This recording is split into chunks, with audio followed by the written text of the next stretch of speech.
Hindi dahil nagkaroon na ng historic collaboration ng ABS-CBN at GMA7 sa pagpuproduce ng serye. Hindi naman ibig sabihin nito ay tapos na rin ang totally network war. Bagamat magandang senyales na nakakatawid na ang Kapamilya Stars sa Kapuso Network at vice versa sa paggawa ng mga proyekto, mananatili pa rin kasing nakasalalay ang kapalaran nila sa kanilang tunay na tahanan.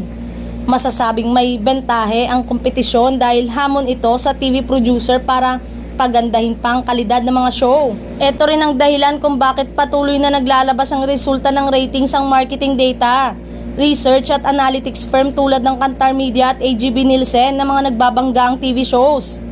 Sa kaso ng It's Showtime, marami noon ang nagbunyi nang mapanood na rin ito sa GTV, ang sister company ng GMA7. Big boost naman sa ABS-CBN na ang ilang shows nila ay nabigyan din ng time slot sa ibang network tulad ng TV5 at GTV.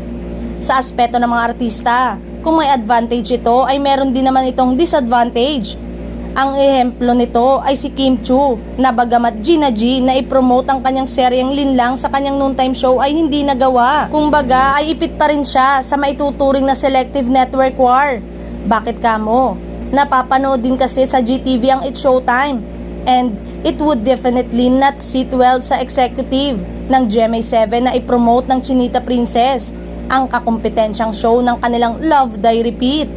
Ito ang realidad na kailangang harapin na bahagi na ng kompetisyon sa anumang negosyo. Naging exciting ang labanan sa Primetime TV dahil for the first time ay nagtapat ang mga programa na mag-ex na sina Kim Chiu at Sian Lim. Kahit nga pinalabas na ito sa Prime Video, ay panalo pa rin sa ratings ang serye ni Kim at pinadapa nito ang serye ng dati niyang ka-love team. Ayon sa Nutang People Ratings na inilabas ng Nielsen Philippines, nakakuha ang unang episode ng Linlang ng 9.0% habang 7.9% lang ang nakuha ng Love Die Repeat.